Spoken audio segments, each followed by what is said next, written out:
よいしょ。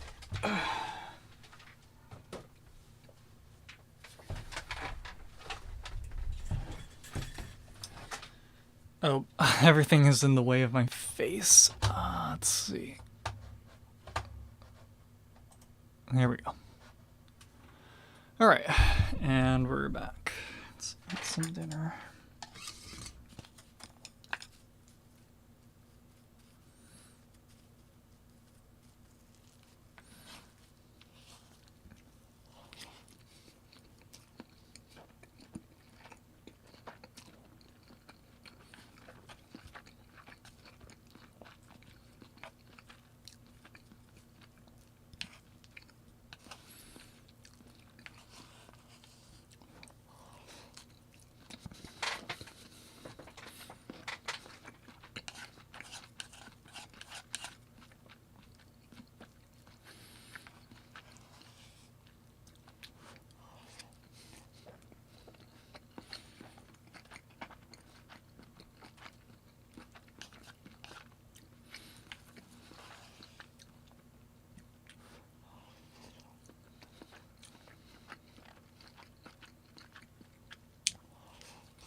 Oh, good? Okay. Oh yeah, Elden Ring. Nice, nice. Yeah, let's play it on the side.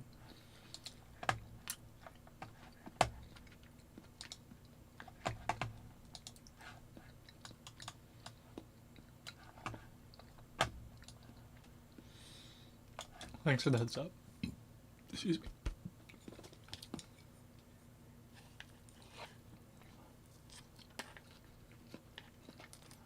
Actually, here, let's put it on the main screen.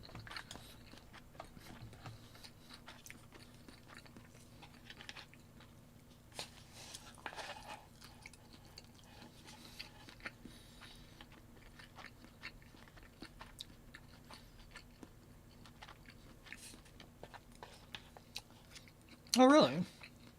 Oh, welcome back.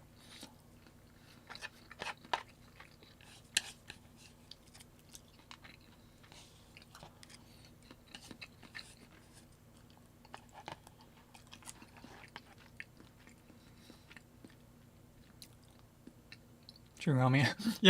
Yeah, sorry. I mean, to be honest, I was kind of surprised because I remembered when Myth first debuted. I remember, you know, between her music not being your style necessarily and some other factors, I knew you weren't. I mean, not that you disliked her, but I knew you weren't like, you know, I know you weren't like, you know, a big fan. So that's cool to hear. Yeah, yeah, I like Callie too. Although if I had to choose like who do I like the most in Myth, I have never really thought about it. So yeah, yeah. But no, I mean I think that's fine, right? Like it's I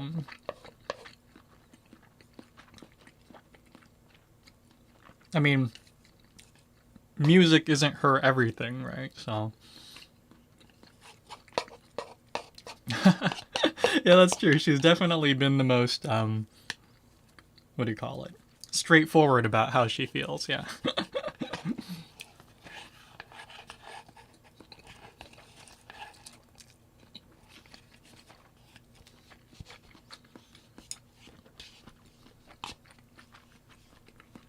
So let me go get some more rice.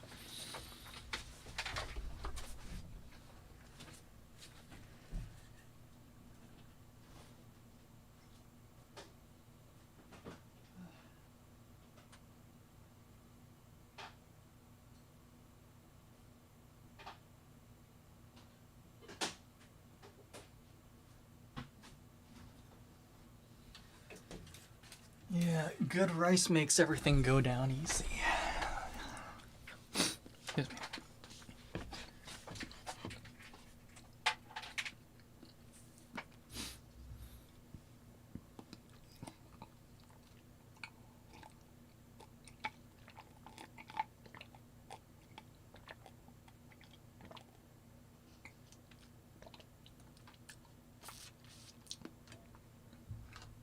Her rap.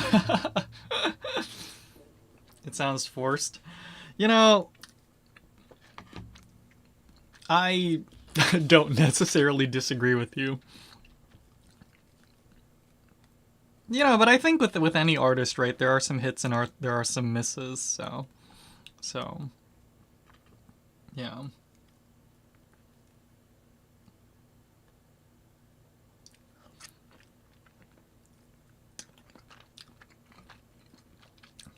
I think I think I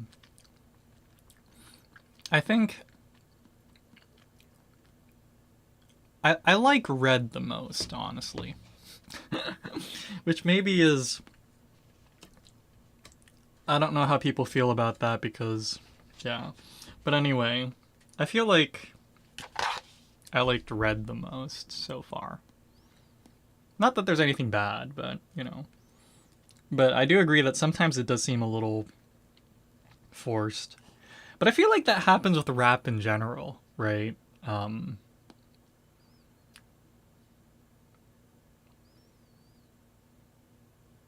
don't know.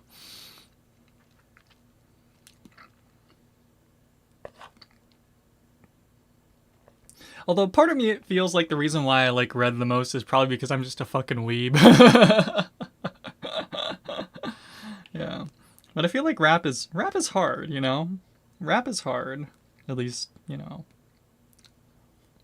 Or getting rap to sound not forced. Just that level I think is probably really hard.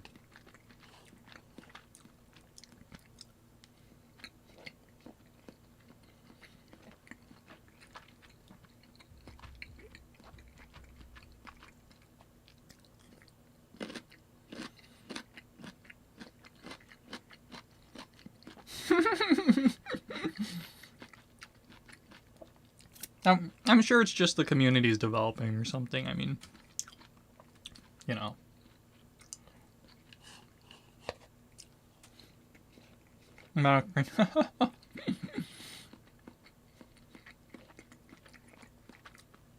Cringe is in like how? Like how you tell? So admittedly, I'm not very familiar with rap, so I don't know what you mean by 90s style, but I don't know. I feel like, you know, it's that bad. Okay. Here, we'll pull this to the side. Actually, wait, I need to open it at a different tab so that I can actually play it back. So let me open it on here.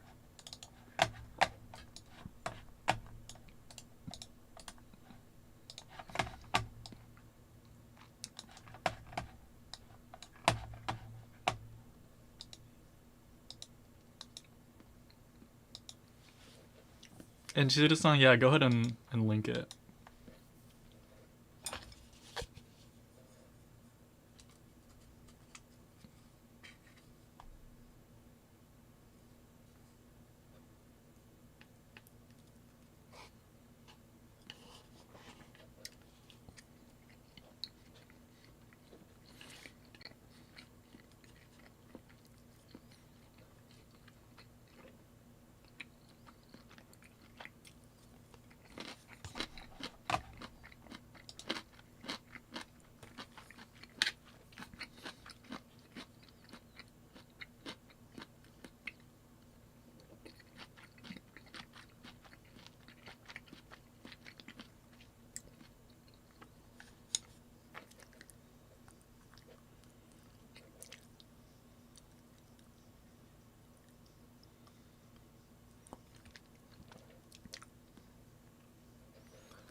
Okay. Sorry, let me finish this first.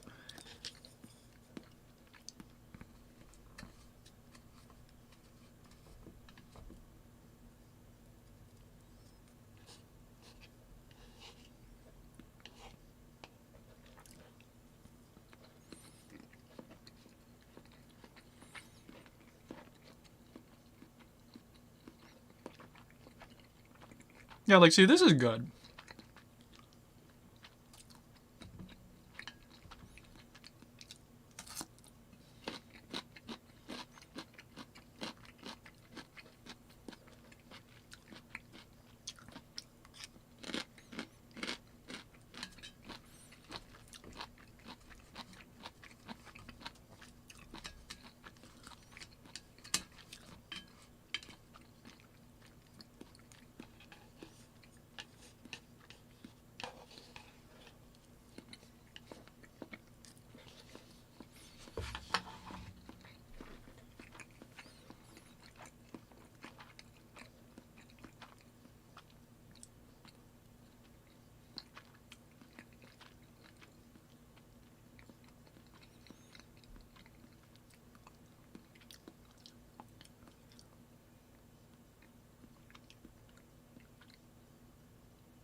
The mess. Oh, yeah, sorry. I haven't been really paying attention to the lyrics.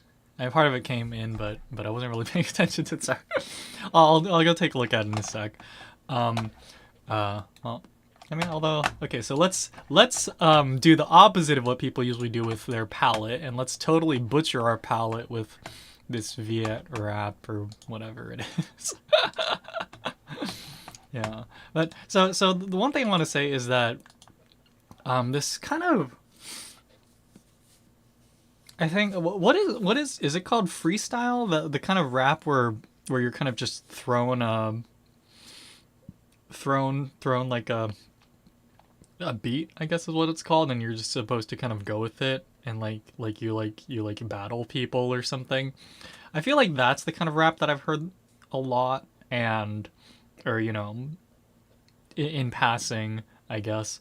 And if I'm using any of this terminology wrong, feel free to correct me. But and I remember Callie mentioned, sorry, before I just go to this really apparently atrocious rap. Callie did mention before, and I can't really remember when, but how she doesn't prefer to do like freestyle because I can't really remember the reasons why, but she mentioned not really preferring to do so, and I can kind of agree because like uh like like yeah, again, I think without to make it sound good, it probably needs to be well planned. um and and if you can freestyle that, then good for you, but I imagine a lot of people kind of need to preemptively think about how they like plan out things before they do it. So it makes sense that so basically I'm just kind of agreeing with her sentiment there, and just kind of in retrospect, all the cringy rap that I can think of are very much things that are um like off the cuff or not really planned. um yeah, anyway, let's see how bad this is. Let's go in with an open mind. It could very well be good.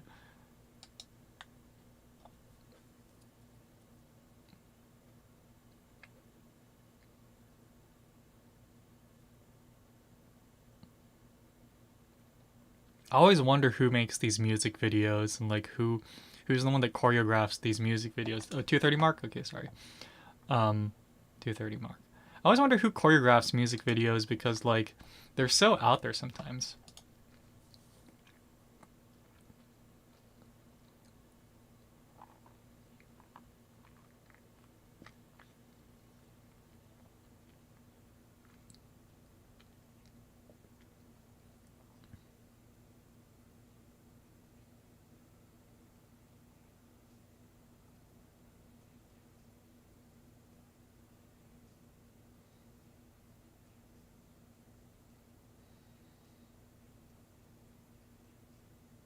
Does this count as rap?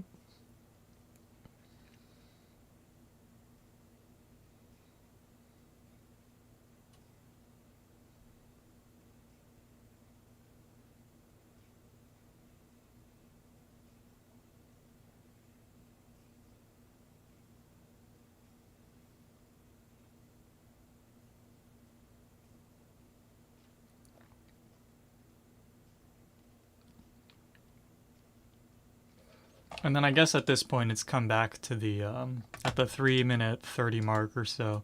It's kind of gone back to the what it was supposed to be or what it originally was. But um,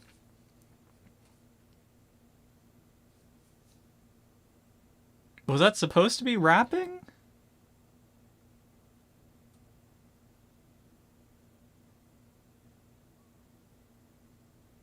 So that would be my first sentiment. Well, no, I mean, like, what is that? But okay, so I don't mean this in like a bad way. I just wonder, are we? Is it bad? Is it shitty rap because it's shitty rap, or is it shitty rap because it's not rap? Is I mean, granted, I don't know what kind of genre of rap exists, but it it's it's was it supposed to be rap? Like, I this is a genuine question. Like, so the guy might be a rapper. Like, I don't know what his, sure, maybe his profession is, he classified under rapper or something. Um, uh, but he's allowed to branch out, right? It could very. I guess again, I don't know the story behind. Um, I don't know what his career is like, but I wouldn't be surprised if it was just literally like, hey, he's a rapper, but he's more just a guest, and he's just doing this one part, and it's not actually, rap. Like, are you sure it was rap? I guess is the question.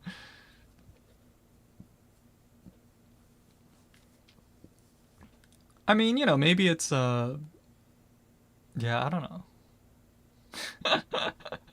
So if it is rap, then yeah, sorry, but it didn't. Or sorry to that person, but also, what are these subtitles? Why do I have Turkish subtitles?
Yeah, this is good as well.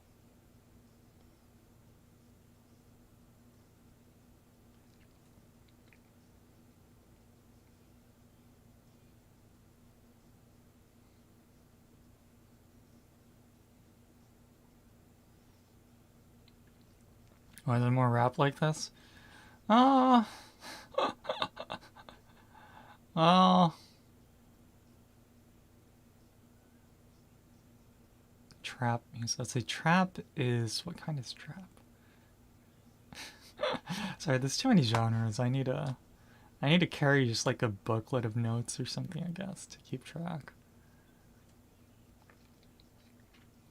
Hell, Skullmeat showed me the whole family tree of like metal, and I was like, oh geez, or was it metal? I can't remember. It's not a lowest common denominator. I mean, well, with that said, this video has 18 million views, right?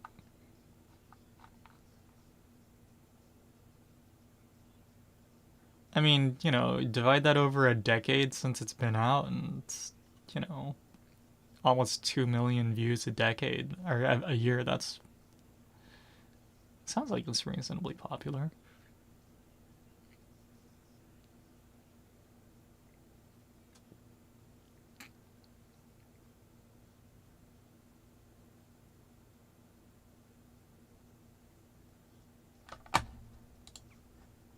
Oh, the video quality was shit. That's why it looked so weird. Okay. I was trying to figure out that was like the style.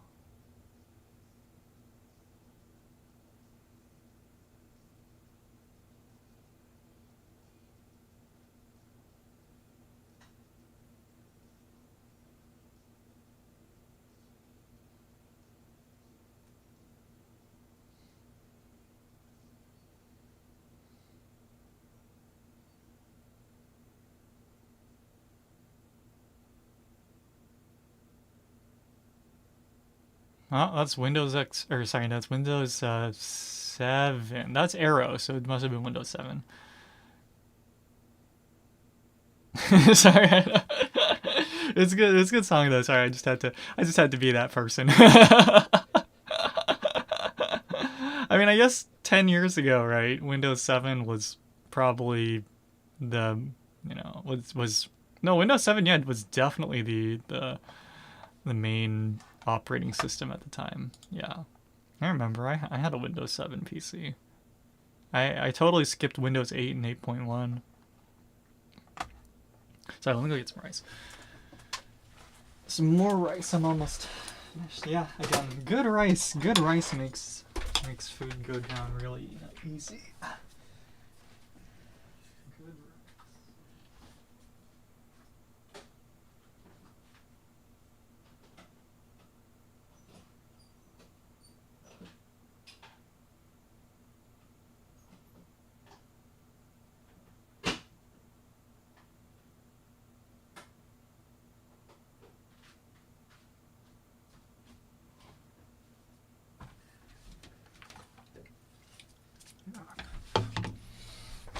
Yeah.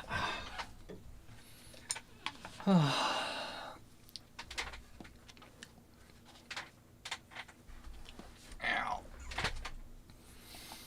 Sorry.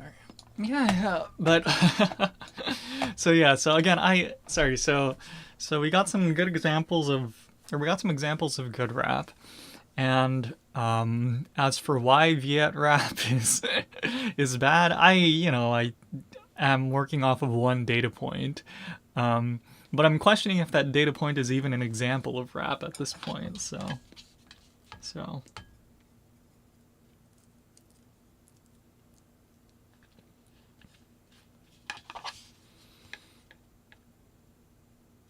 The Southeast Asian music in 2000 sounds like 90s American. You know, I I heard something similar with with J-pop, like that. I forgot what is it, but it's.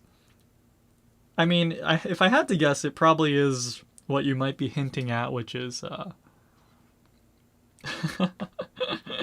probably just took a decade to cross the sea, which honestly sounds like a pretty reasonable time frame. No, or I don't know if that's what you were gonna get at, but.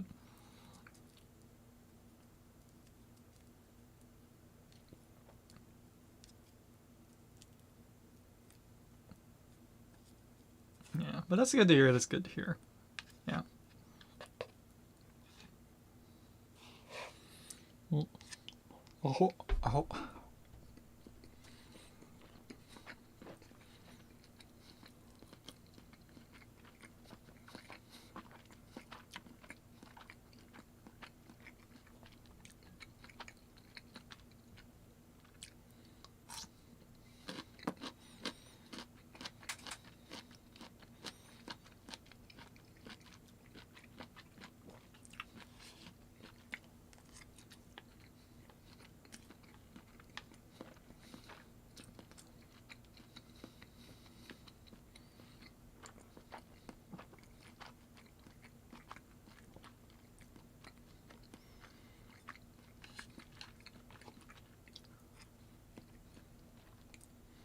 I feel like I'm forgetting something.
Oh.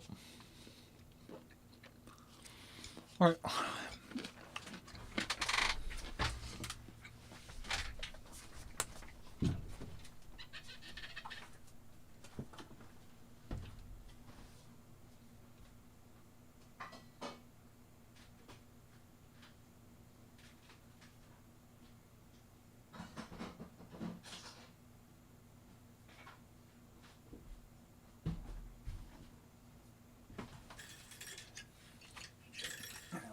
Google something real quick.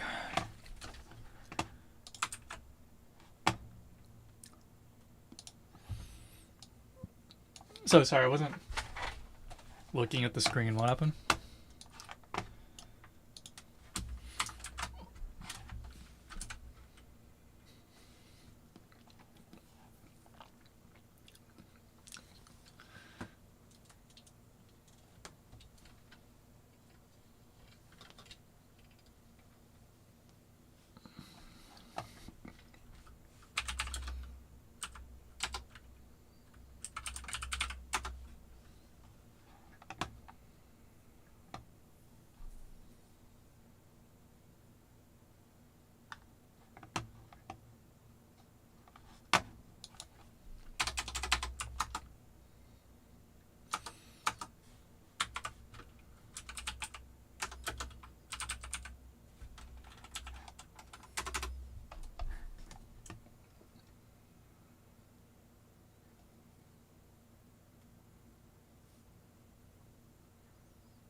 All right. Okay. So, yeah, I got all this stuff on my desk, but we're going to ignore it. And instead, just turn on the printer.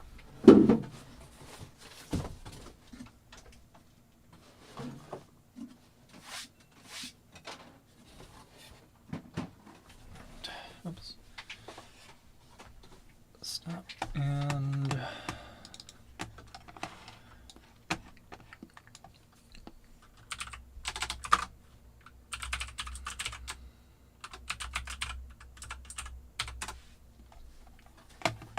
screen's blurred, right? Yeah. Okay.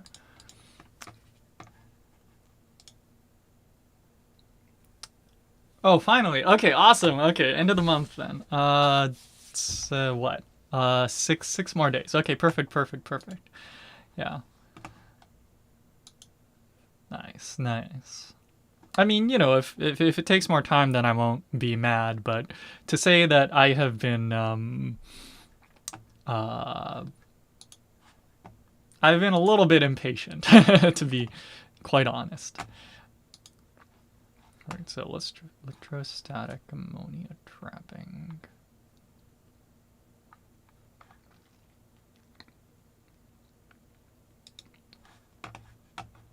Ah, thank you, a short paper.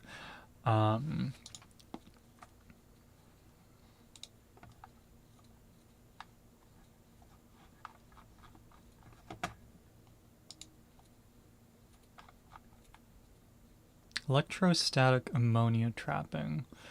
I'm gonna take a guess. Ammonia is NH3, right? So it's a very polar wait, is ammonia NH3? Yeah, it's ammonia. So it's a very polar molecule. So no, that's it then. You can probably bind it in some field, or you can probably set up an E field such that it stays in. Well, actually, how does that work? Well, I guess if you if you get it in an E field or some controllable E field, like you could use a parallel capacitor or parallel plates or something to not ready. You cannot print offline, connect the product to the computer, and turn on. Are you not connected via USB?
There it goes.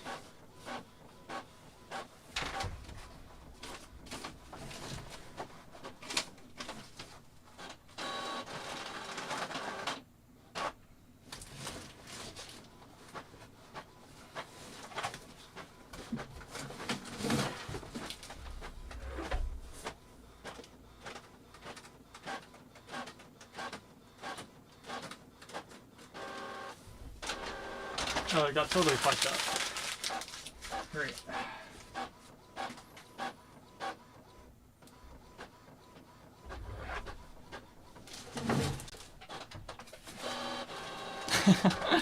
I had a book in front of the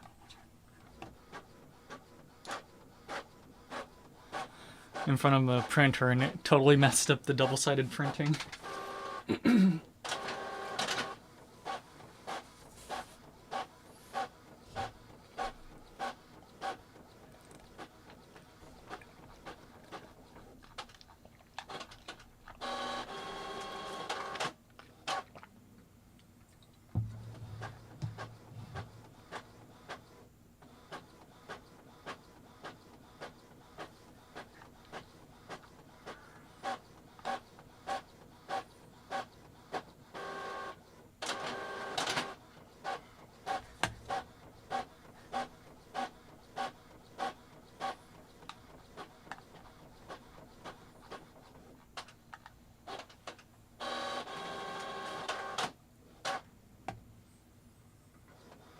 How many times is this gonna print?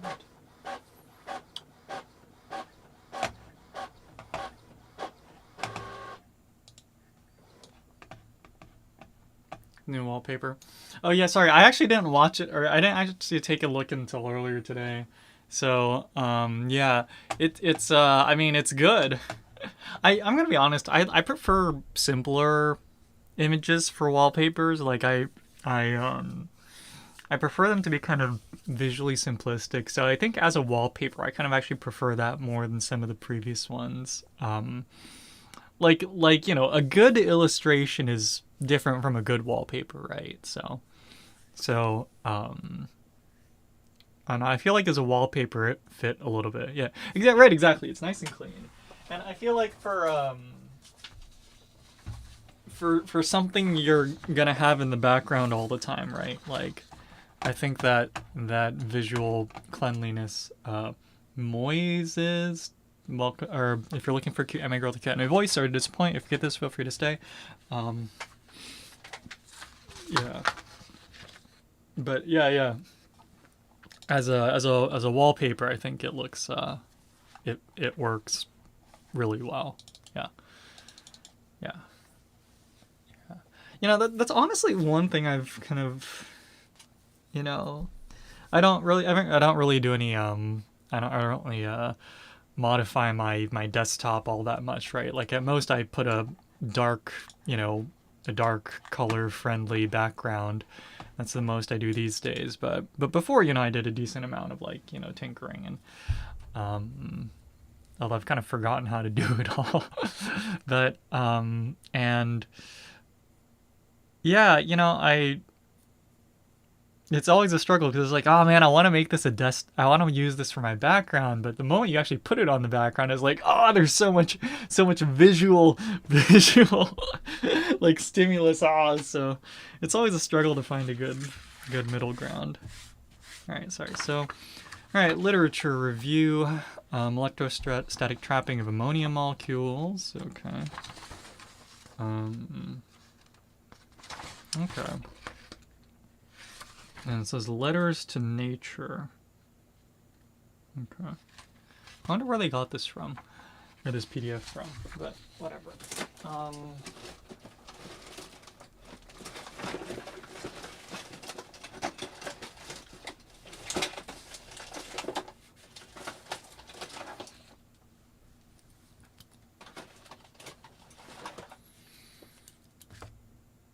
Okay. Actually, yeah. Well, yeah. Let's just use a pencil. Okay. So, excuse me.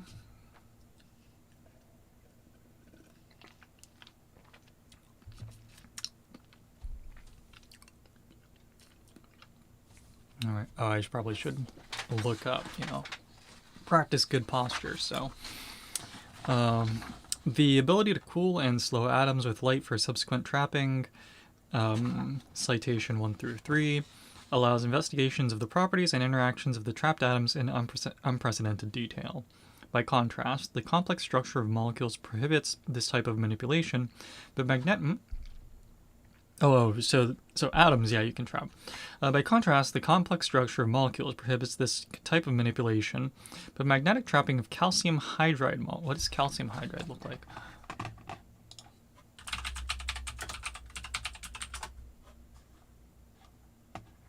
Calcium hydride is it's just CH2? Oh, right, yeah. Okay, yeah. CH2. He's left. Yeah, well, I mean, to each their own, right? You can't force people to stay, right? Calcium hydride molecules thermalized in ultra cold buffer gas, magnetic trapping of calcium hydride molecules thermalized in ultra cold buffer gas and optical trapping of cesium dimers generated from ultra cold cesium atoms have been reported. Okay. Optical trapping of cesium sounds like a pretty common thing these days. However, these methods depend on the target molecules being paramagnetic or able to form through the association of atoms amenable to laser cooling, right? Yeah, so paramagnetic, yeah, calcium hydride makes sense. Here we describe the slowing of an adiabatically cooled beam of deuterated ammonia. It's deuterated ammonia, so it's not NH3, it's ND3. Okay. Sorry.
Yeah, right. It has a neutron, right? Yeah. Sorry, I just wanted to make sure.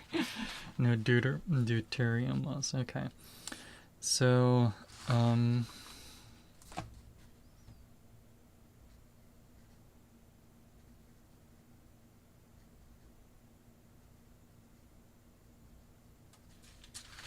make sure I remember these little things. Here we describe the slowing of an adiabatically cooled beam and adiabatically means occurs slowly. Right. Terminology.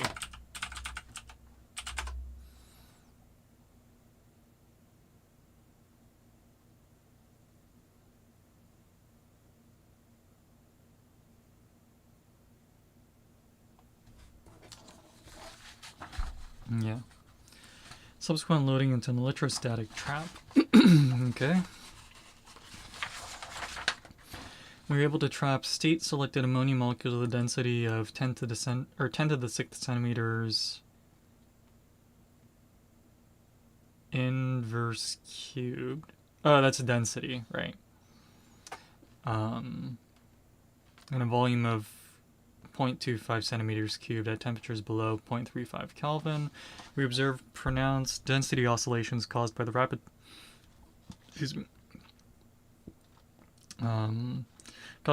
switching of the electric fields during loading of the trap. Our findings illustrate that polar molecules can be efficiently cooled and trapped, thus providing an opportunity to study collisions and collective quantum effects in a wide range of ultra-cold molecular systems. Okay.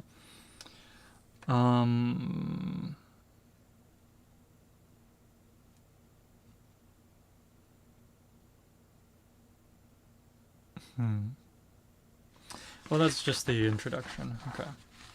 So, adiabatic cooling in an expansion can be used to obtain high densities of cold molecules. In pulsed molecular beams, densities on the order of 10 to the 12 molecules per centimeter cubed in a single quantum state at translational temperatures of 1K are readily achieved. Typical velocities and yeah, none of this is coming into my head. Which is typically what happens when I read these things, but nonetheless, I still kind of have to go to to the journal club, so try to deal with it. Adiabatic cooling in an expansion. Adiabatic cooling in expansion.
In pulsed molecular beams, densities on the order of 10 to the 12 molecules per centimeter cubed in a single quantum state at translational temperatures. What does that mean?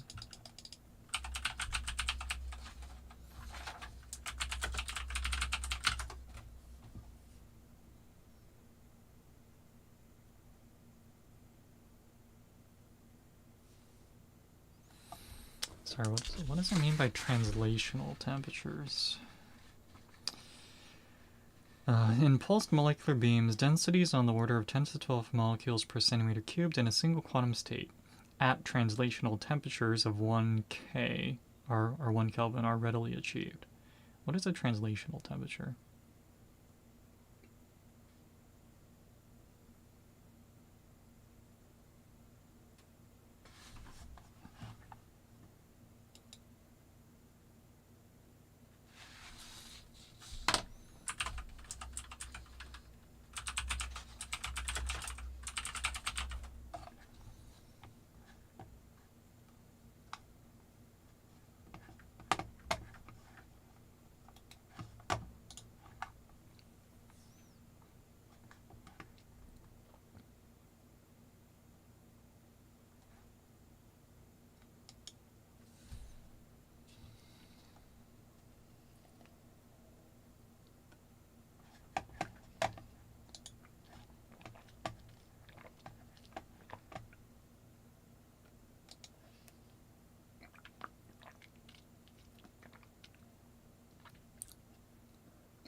Oh, let me turn off the print.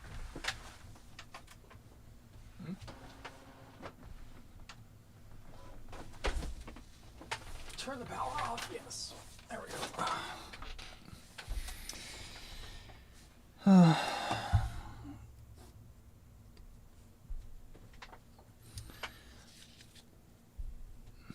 Maybe they'll explain it later.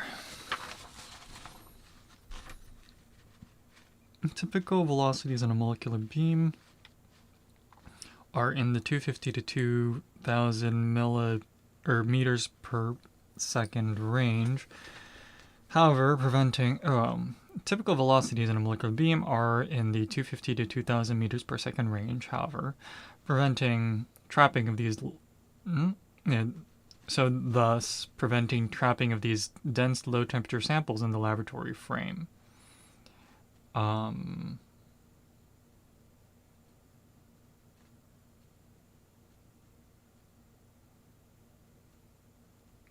So I'm assuming the idea here is that I don't know what a translational temperature is, but I'm assuming a translational temperature of 1K is reasonably cold enough.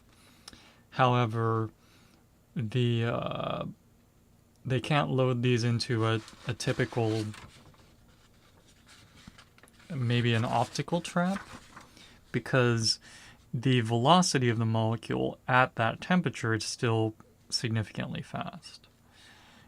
And I guess that is 250 to 2000 meters per second. I mean, that's fast to me, but that's because I'm thinking about on human scale. I don't know for a molecule how fast 250 to 2000 meters per second is. Various methods are currently being explored to translate the high phase space densities from the moving frame of the molecular beam to the laboratory frame.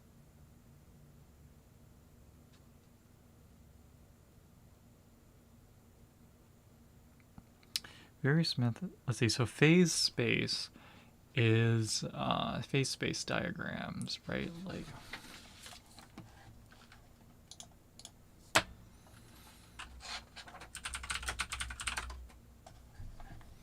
Now let's see. Phase space.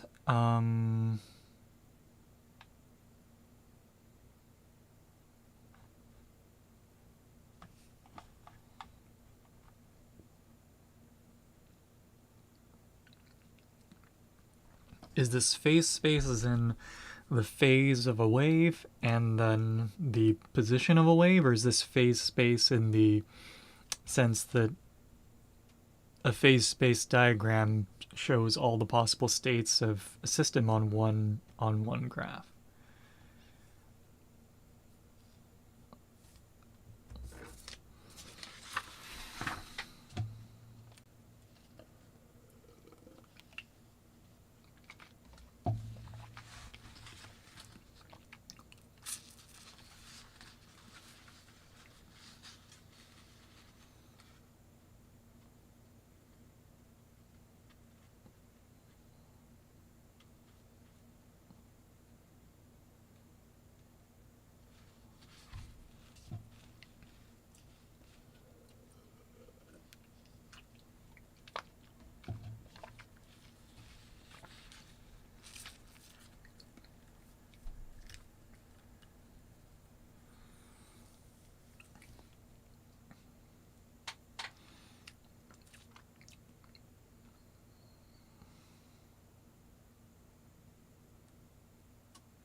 Phase space density. What is phase space density?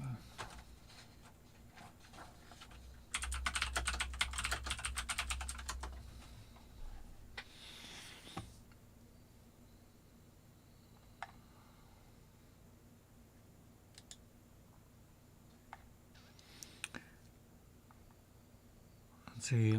The phase space density simply characterizes the relative probability density for the classical states, labeled by PQ with Hamiltonian of PQ to be occupied. We already have the probability density of standard phase space approach.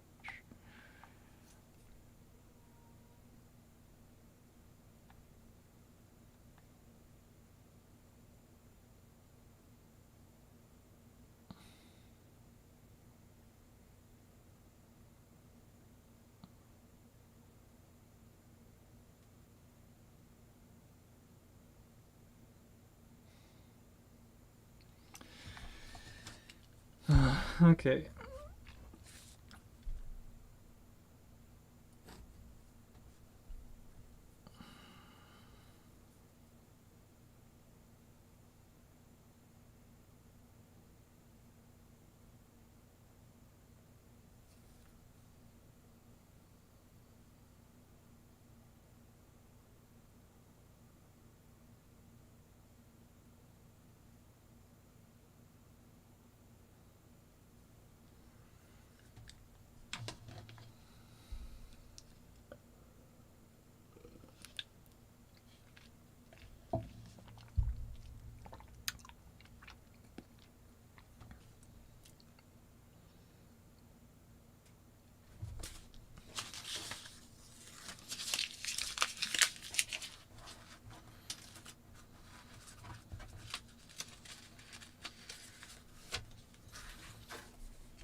Actually, I can show this part on screen.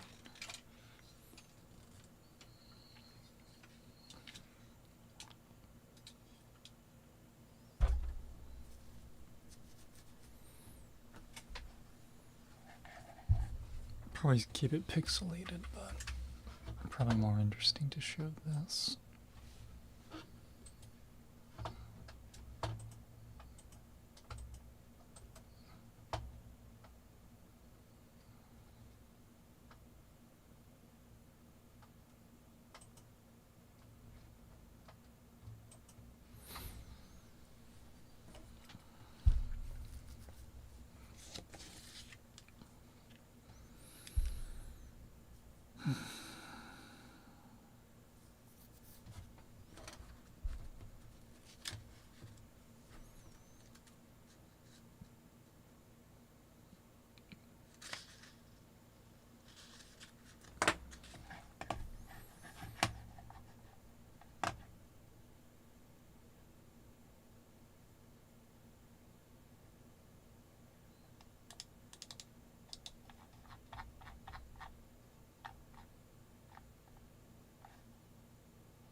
Victor, if you're looking for a cute anime girl with a cute anime voice, sorry to disappoint. If you get this, feel free to stay.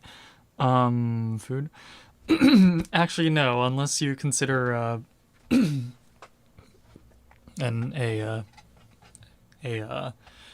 you call this? A paper review. Actually, wait. What title do I have my stream set at? I might have left it at cooking. Let me fix that. Let me double check. It's left at cooking. Sorry about that. Let's see. I'll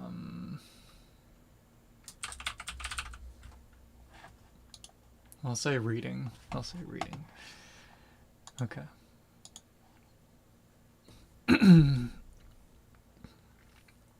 All right. So I don't know what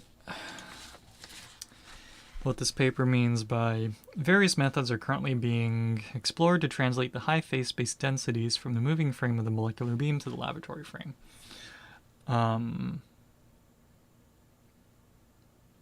But it says citation 9, 10, and 15 through 17. So citation 9 is decelerating neutral dipolar molecules. We'll maybe just skip to the conclusion. Wait a sec, this diagram looks familiar. Are these the same author, by chance?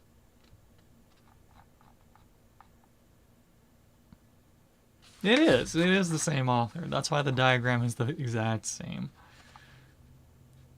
It's not the exact same, sorry. It's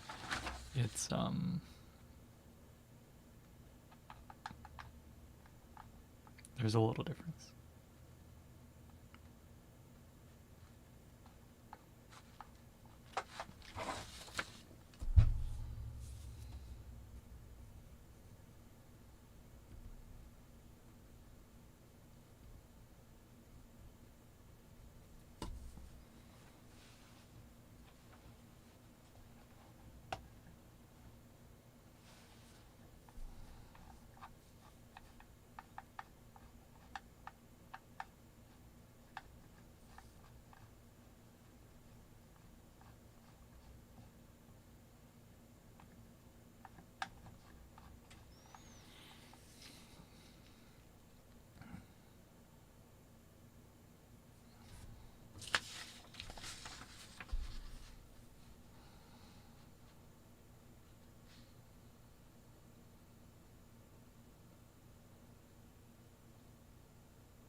Oh, here's this section again. Adiabatic cooling and expansion can be used to obtain high densities of cold molecules and pulse molecular beams, densities on the order of 10 to 12 molecules per blah, blah, 1K, traveling, or typical velocities in a molecular beam.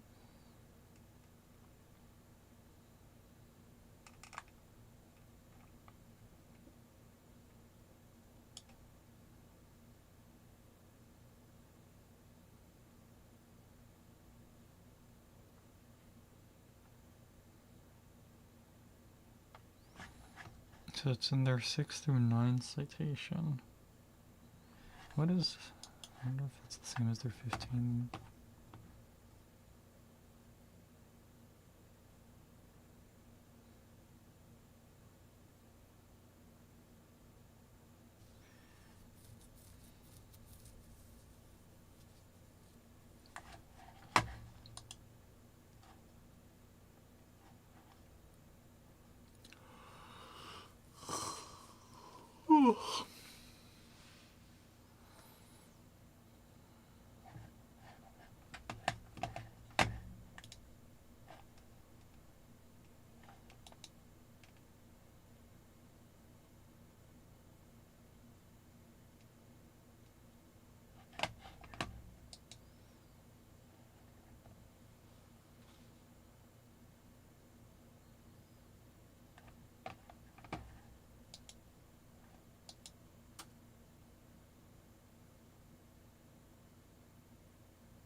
Whatever, so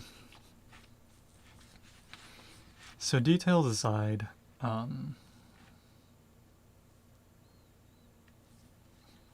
details aside, our approach to slowing down and trapping a beam of neutral molecules exploits the interaction of dipolar molecules with electric fields.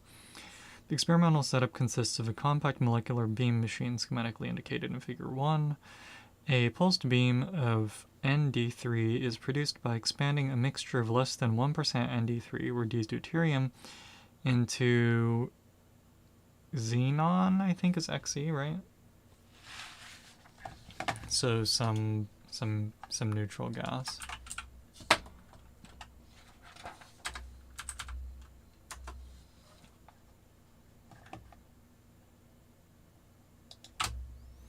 I wonder why they use xenon of all things.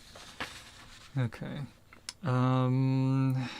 Expanding a mixture of less than 1% deuterium, or 1% Nd3 in xenon into vacuum using a modified solenoid valve.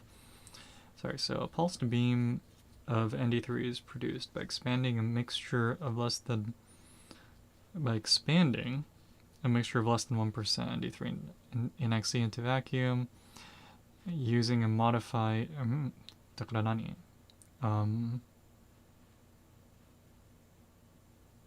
So they use a modified solenoid valve, and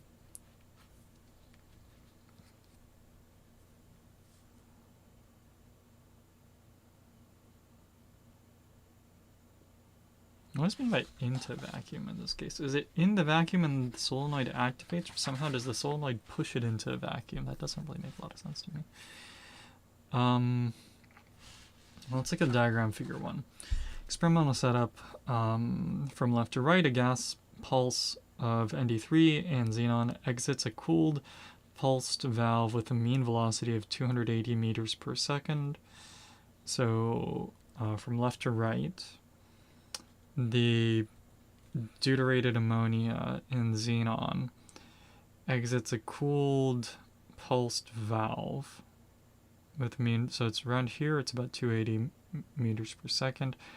After passage through the skimmer, whatever. So, okay, so it looks like, whatever. I'm going to ignore the in vacuum thing and just say that you have a solenoid and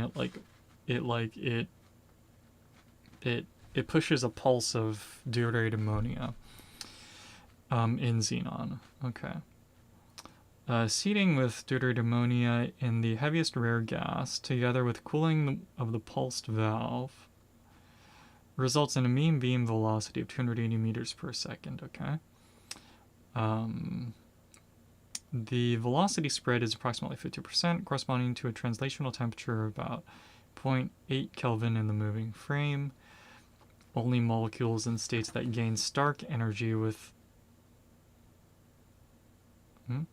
Only molecules in states that gain stark energy with increasing electric field, that is, molecules in so-called low field seeking states, are selected in these experiments.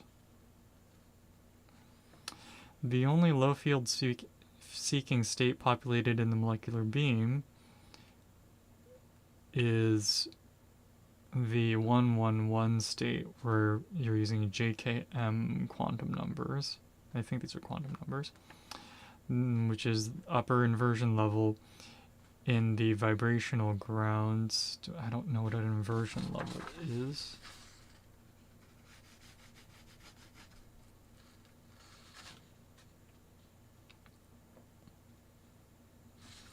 Don't know what stark energy is either, so let's start with Googling that stuff.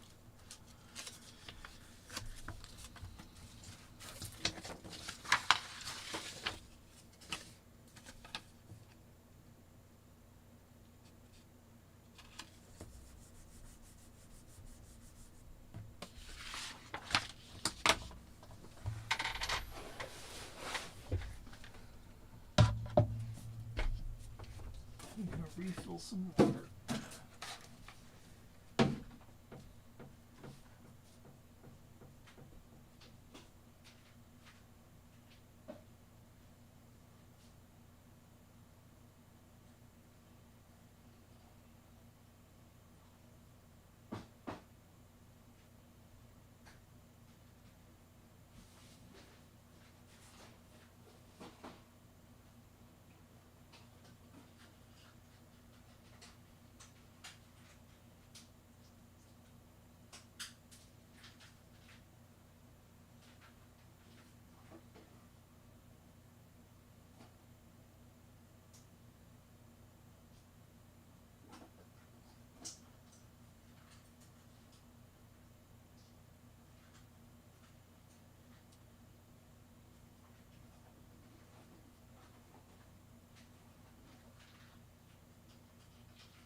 drop the box on my face.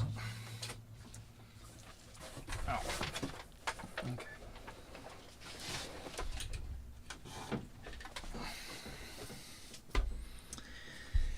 Alright, so what is Stark Energy first?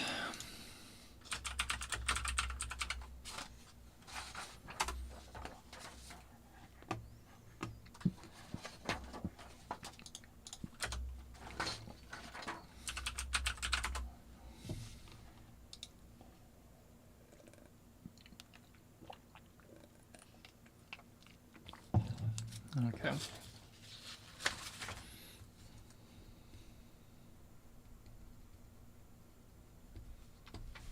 So the Stark effect is the shifting and splitting of spectral lines of atoms and molecules due to the presence of an external electric field. Okay.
What does it mean to gain Stark Energy?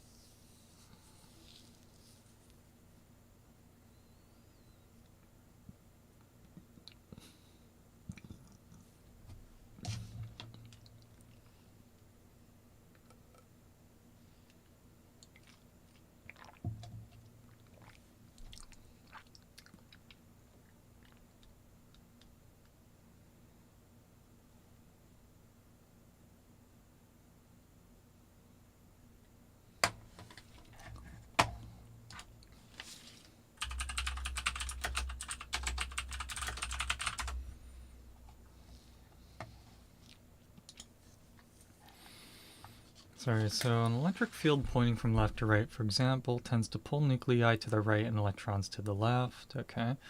In another way of viewing it, if an electronic state has an electron proportional to the left, its energy is lowered, while if it has an electron disproportionately to the right, its energy is raised.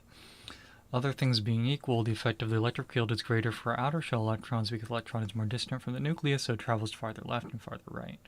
This dark effect can lead to splitting of degenerate energy levels. For example, in the Bohr model, an electron has the same energy whether it's in a 2s state or any of the 2p states. However, in an electric field, there will be hybrid orbitals, also called quantum superpositions of the 2s and 2p states, where the electron tends to be to the left, which will acquire a lower energy, and the other hybrid orbitals where the electron tends to be to the right, which will acquire higher energy. Therefore, the formerly degenerate energy levels will split into slightly lower and slightly higher energy levels. Huh? Okay. So I have an E field pointing left to right, and then let's put some atom with like 2s and 2p, the 2s and 2p orbitals somewhat occupied. What do those orbitals even look like?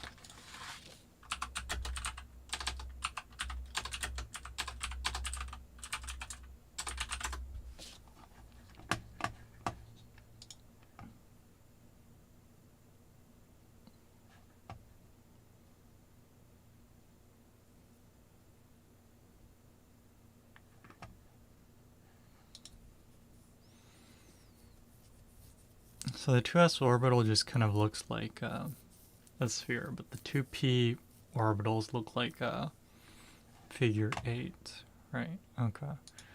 And what is the...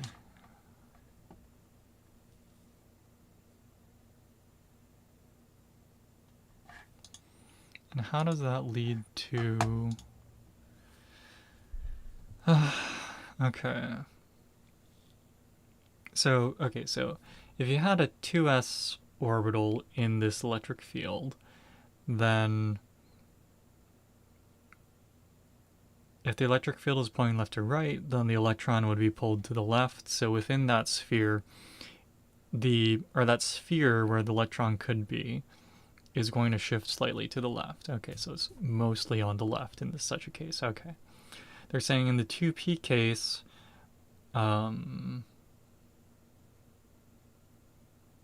and I think the 2p should be the same for any of the orbitals, but so there'll be hybrid orbitals, or superpositions of the 2s 2p states.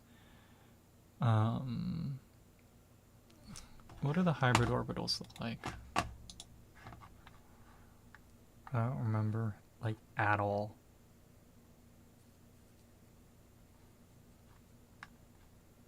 SP hybridized. That sounds familiar.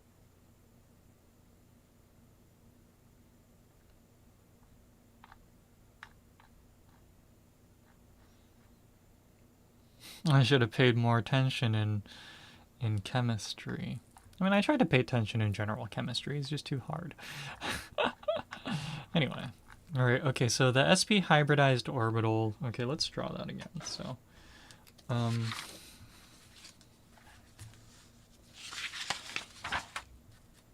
so I don't know what about sp hybridization, but what I do know is, let's see, for the Stark effect. So let's see. So Stark effect.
Okay. Okay, so that makes a little bit more energy, or a little bit more sense. So, so they're saying consider the following situation. You have, or maybe not. They're saying, but this is how I'm kind of mentally imagining it.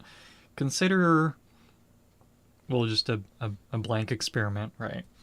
We're gonna first put an E field in it, or so there's an electric field going from left to right. Let's say I have two like giant plates of metal. I make one really negative and I make one and that induces or rather and then I make the other one really positive like a capacitor that just can't discharge. I have within the range of where I'm looking at there's going to be just a constant electric field pointing left to right. Okay. And in there we're going to plop a some kind of molecule that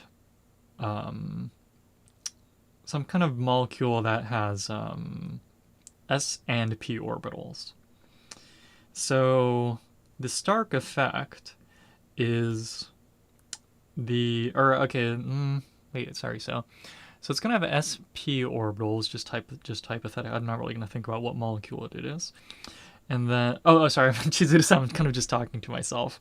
But yeah, sorry. Just to kind of see how they're loading these molecules into this electrostatic trap.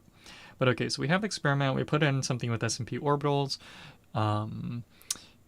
So we're going to have a mix, and then just a population of that. So we're going to have a mix of straight up two, or I guess they're using 2s in this case. So we'll just say, okay, so let's just say it has up to 2s and 2p partially occupied.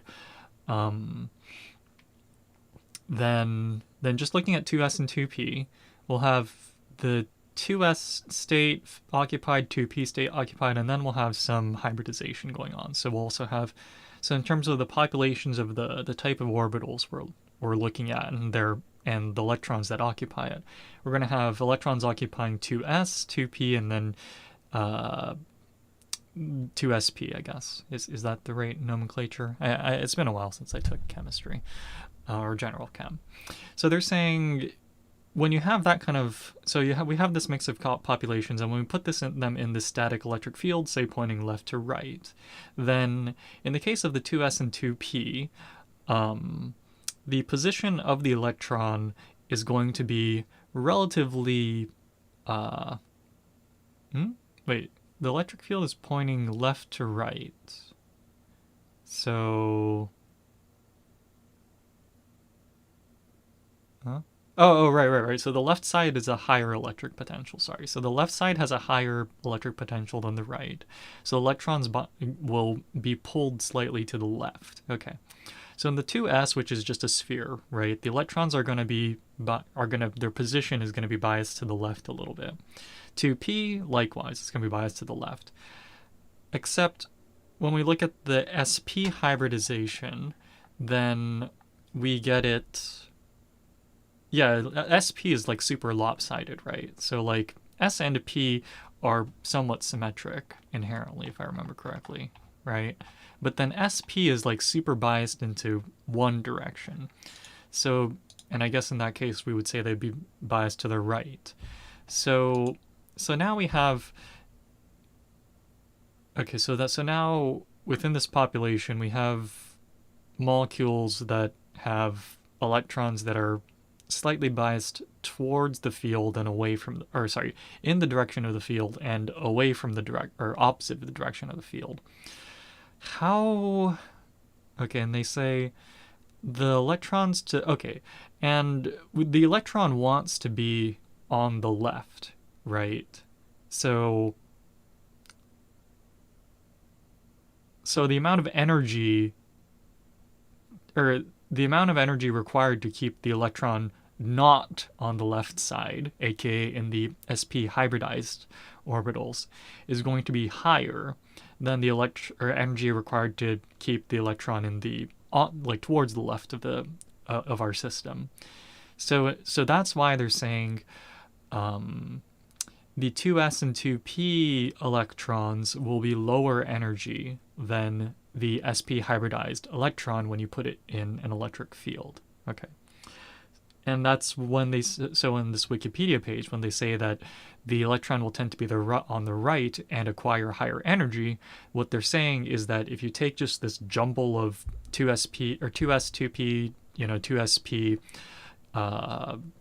molecules with the electrons occupying those orbitals, and you just activate an electric field, then some of the electrons will drop to a low energy. Though those are the electrons that are kind of going towards the positive plate of your field, or whatever's generating your electric field. And some of them will head towards the negative side, which is kind of the opposite of what you want the electron to do, but is what just happens because of the sp hybridization, and thus it'll be at a higher energy level. So in this paper, when they say that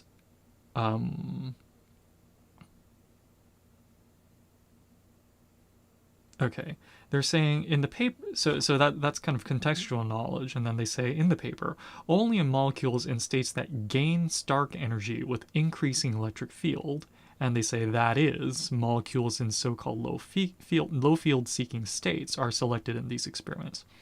In other words, I think what they're saying is that the molecules that gain energy when you apply an electric field, in other words, the molecules that are in the sp hybridized state, so they gain energy, and thus they're in a position where they're going to want to go to a low field seeking. Low field. So I don't know what they mean by low field seeking. Maybe it is to say that it's more stable at a weaker electric field. So I think that's my guess. I think what low field seeking is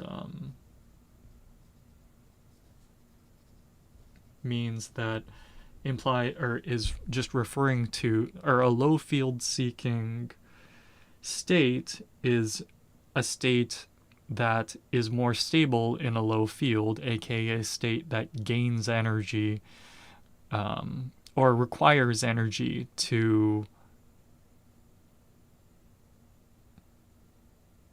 absorbs energy in a higher electric field. I guess that's what I'm going to go with.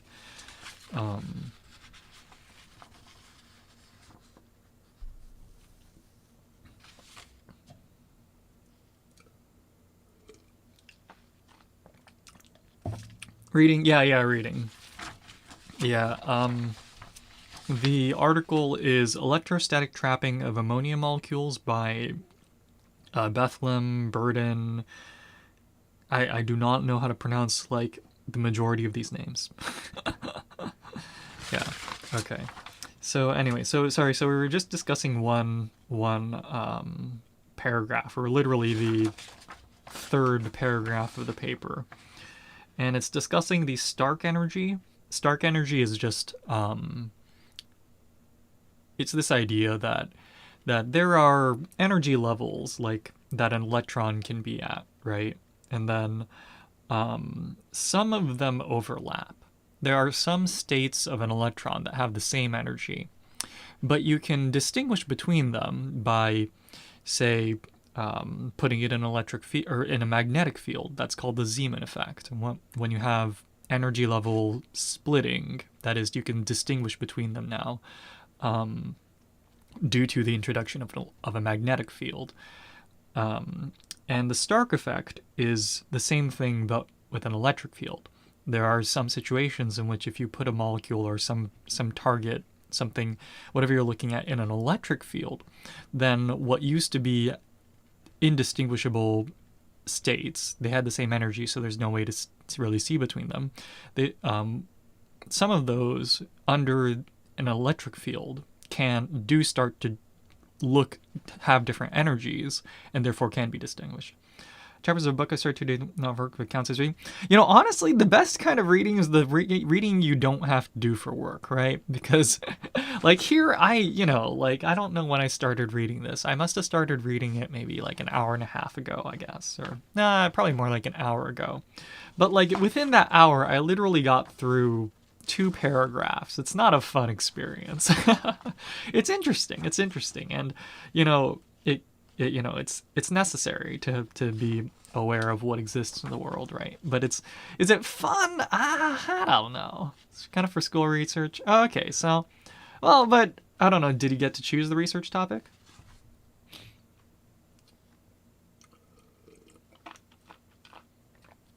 Okay. Well, see, if you wanted to read it, that's fine. I'm not particularly interested in this article, but I will nonetheless, put my best effort forward, right? So, or my best foot forward, so to speak. Or that's how the phrase goes, right? So, finally got your chance. Yeah, yeah. I mean, two birds with one stone, right? Why do research about something you're not interested in when you could do research about something you are interested in, and then just, you know, get that, learn about it in addition to actually getting it done, right? Like, and now you get to finish an assignment too. Two birds, one stone. Yeah, that is a little bit of a violent idiom. Idiom? It's a violent phrase, isn't it? Because you're literally stoning a bird, but you get the idea. Yeah. So they're saying, okay, so gaining Stark energy with an increasing electric field. I think this is just to say that this is a state. Let's see, states that gain energy under Stark effect.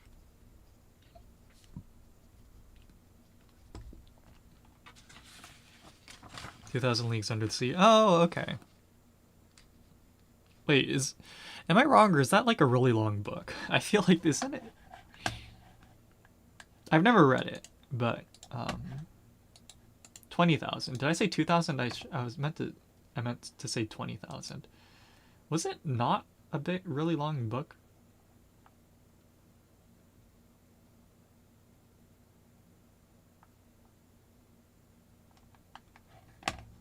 How many pages is it?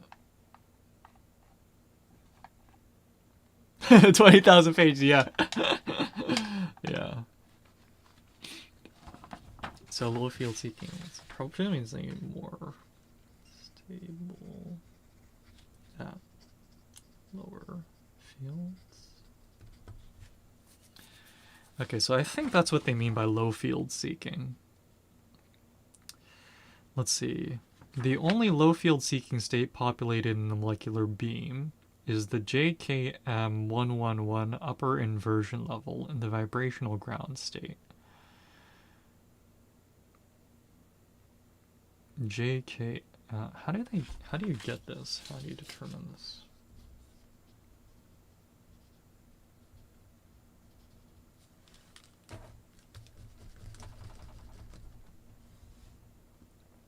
You need a summarized one? Not really. Well, if you get to that point, you might as well read the actual book then, right? If the summary isn't really a summary, you might as well read the actual book.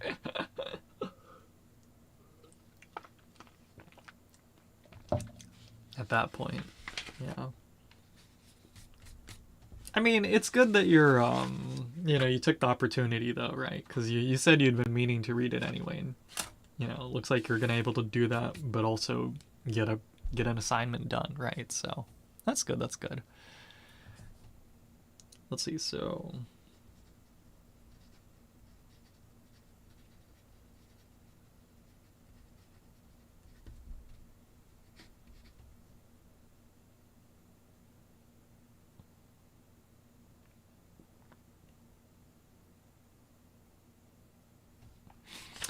Actually, now that I think about it, JKM. M is the... What are the J and K quantum numbers? Sorry.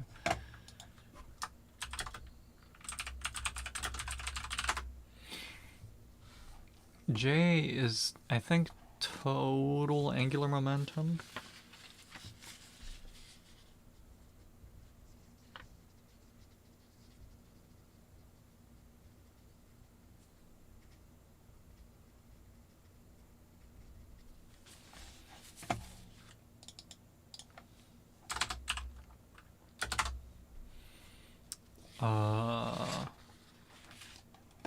quantum numbers.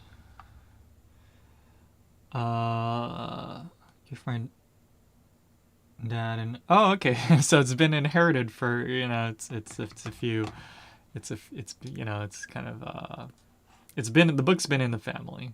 Okay. Probably yeah. Try to keep it in good shape. It sounds like it's. I mean, it survived 40 years, right? So yeah, it's probably it won't it won't be easy to keep it in good shape. So do your best. Take a nap and I had tired feeling not dozy tired. I mean that sounds like a good time to just sink into the couch and just watch YouTube or something. I mean, I think you said you got an exam coming up or soon, or maybe it already passed. I don't know. So maybe you can't really afford to do that, but uh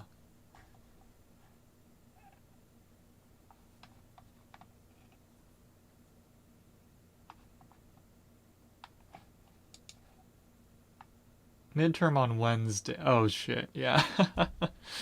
Yeah, hang in there. Yeah, hang in there.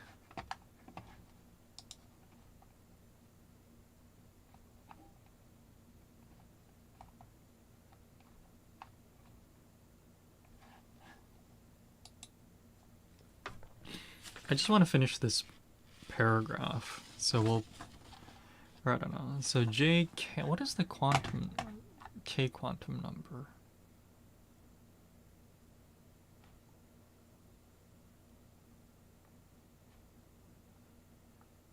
S NLM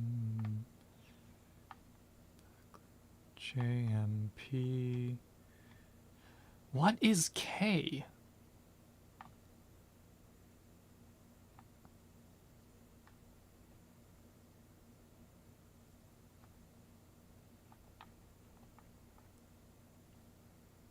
Didn't do the maths until you said. Yeah, right. I mean, I'm gonna be honest. 1980, like as a like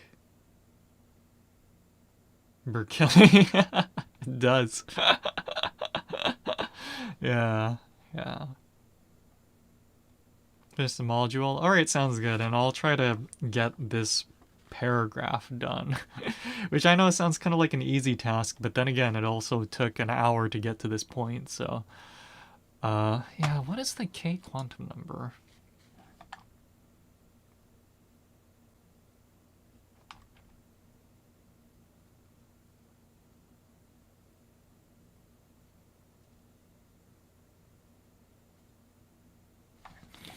Well, I'll ask about that because I can't seem to find it. I don't know what the K quantum number is. But okay, so they somehow determined that it's in a 111 with m equals, I'm assuming just the magnetic, yeah, just the magnetic quantum number.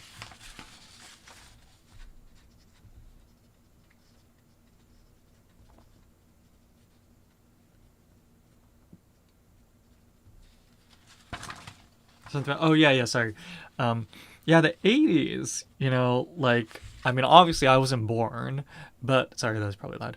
Obviously I wasn't born, but it like it's like, oh, it's old, but it's not that old, but then, it's already 2020, it's already past 2020, right? No, it's like legit 40 years ago. Like it's like over 40 years ago. It's like it's crazy to think that, or it's kind of crazy that it's, like I don't know about you, but I feel like 80s is like, oh, that's like retro. It's not like, you know, like a person born in the 80s is like about to go through their midlife crisis, like right? Like it just seems like it shouldn't be that long ago.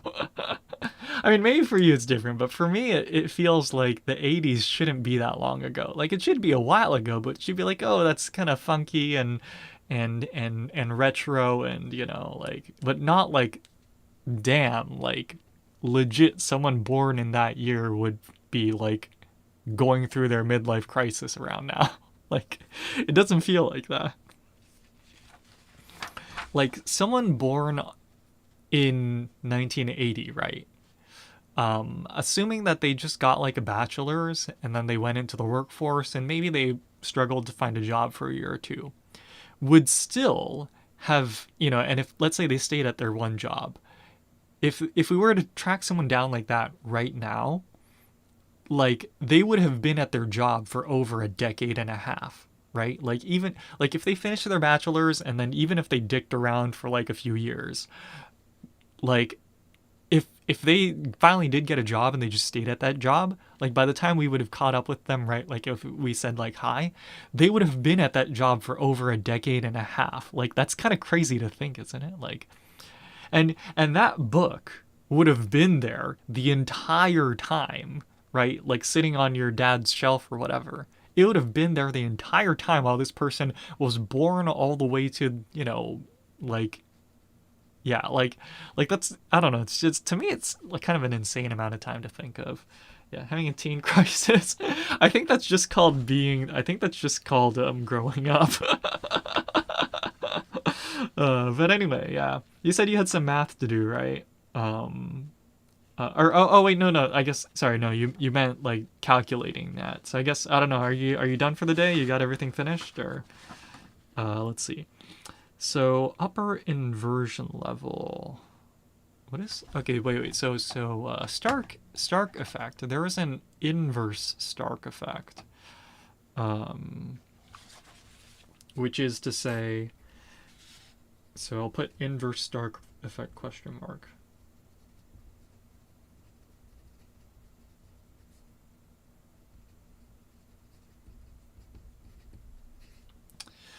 Let's see. And that is the Stark effect for absorption lines.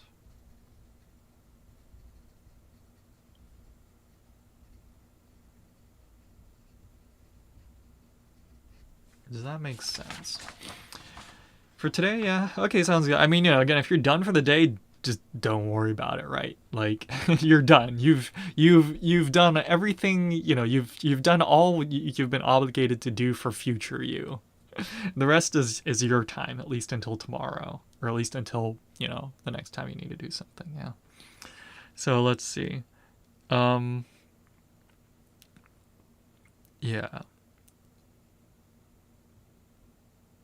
So somehow they determined that it is the JKM 111 upper inversion level in the ground.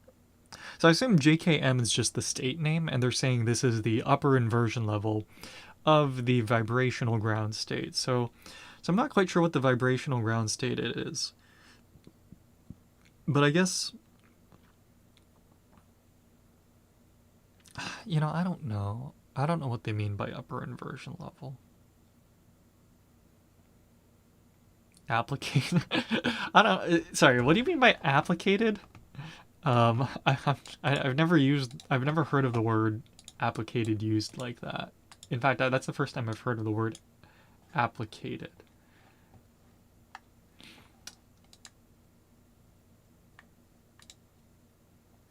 Well, it is a word. It is in the dictionary. It says past tense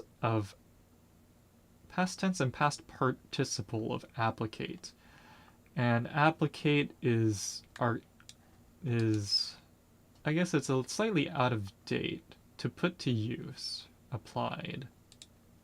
I never heard of the word applicated used like that. Anyway, yeah, I mean, again, if you want to go do something fun, feel free to. I don't plan to drag the stream on any longer. I just want to finish this paragraph. Yeah. If I do 2 paragraphs a day, then I will not be able to finish this paper. Oh, actually, wait, no. It's only got 1, 2, 3, 4, 5, or 4, 5, 6, 7, 8, 9, 10 more paragraphs. But that's the thing, man. I've never heard of the word applicated, but that doesn't mean it didn't exist, right? I literally had to Google it to make sure I knew if it was real or not. And it is a real word. I just don't know what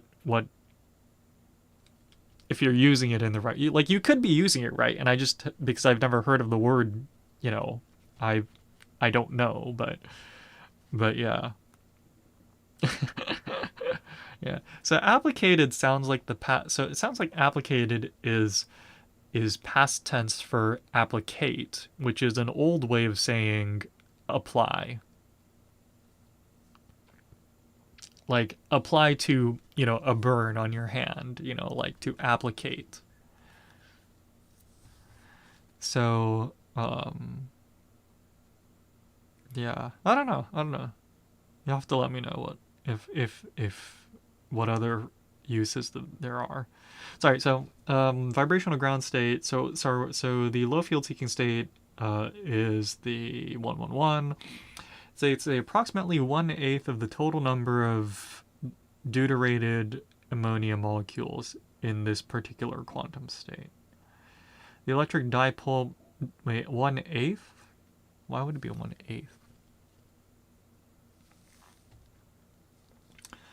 The electric dipole moment of deuterated ammonia is 1.5 dBi, and molecules in this particular level experience a positive Stark shift of 1.2 inverse centimeters in an electric field of 100 kilovolts per centimeter. We selected deuterated ammonia rather than regular ammonia for these experiments because the magnitude of the inversion splitting is significantly reduced upon deuteration, resulting in a more linear Stark effect. Interesting. Inversion splitting is significantly reduced. Oh, I get it. Yeah, no, I get the idea. So what they're saying is the most applied makes sense now. Oh, apply yourself. Okay. So in that kind of roundabout sense, you were using it right. Like in a technical sense, right? Like technically you could argue that you're using it right. Okay. I think that's fine.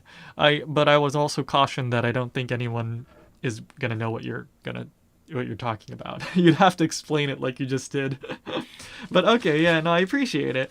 I try to apply myself, regardless of whether or not it works. I do try at least, right? Okay. But yeah, so I think I get the idea what they're saying here. So they say they choose deuterated ammonia as opposed to regular ammonia for these experiments. I don't know why my nose is so stuffy. Although recently it's been cloudy, so I wonder if I'm starting to catch a cold. Anyway, they're saying they chose deuterated ammonia as opposed to regular ammonia because the Stark effect, so the energy level splitting, isn't as significant. And I guess the question is, why do you want less of a significant energy level shift? And I guess the idea is that the energy level shifting is probably non-linear, which is to say certain levels will probably shift more than other levels, and it'll probably be some weird curve. But in the same way, if you like zoom into curve really close, you could approximate it to be linear, right? Like if you take like a circle and you zoomed into a portion of it, it's still kind of curvy, right? But let's say you zoomed in even more and even more and even more. And slowly as you zoom into like that part of a circle, it starts looking less like a curve and more like a flat line, right? The closer you get to it.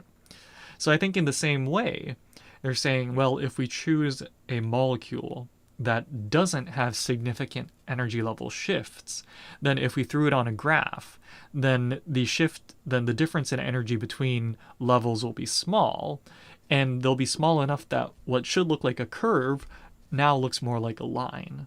And I think that's why they chose deuterium. I think that's what they're saying here. Okay. Yeah, it's 11:30 now, and I'm honestly a little bit tired, and I got to the part of the paper that I wanted to get to, and I already have a fuck ton of questions. That's the depressing thing about going through these papers. I feel like it's like, okay, now I understand enough to bombard someone with questions. Like, it doesn't mean now I understand enough to discuss the paper. It just means I now understand enough that I can start asking a question. It's a little bit depressing, but I suppose that's kind of what what university is, isn't it?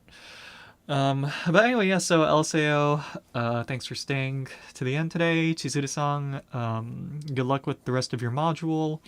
My nose is a little stuffy, and I'm questioning if I'm catching a cold, so I don't think I'm gonna push it. I think I'm just gonna go to bed. So yeah, everyone, thanks for coming by. Take care, stay safe, have a good evening, and I'll catch you guys later. Otsukare, oyasumi, owari. Where's my